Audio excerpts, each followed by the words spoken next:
Da farko dai ma haza in Hausa me wannan ne. Number two, limaza in Hausa me yasa.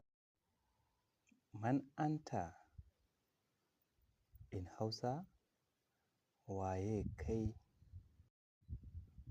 Ana Yaquba in Hausa nine Yaqubu.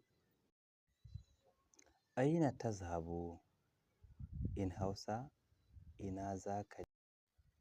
Tazhabtu fi baitina in Hausa zan je gida ne.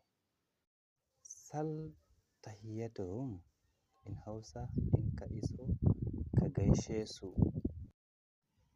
Ta'al jami'a in Hausa zo ka tattara.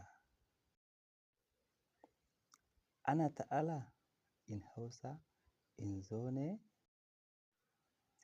Ana intizari in Hausa in jira. Ana mashala anta in Hausa kana burge ni. Ma hana dis aiban in Hausa nima haka. Mamtazi in Hausa da kyau.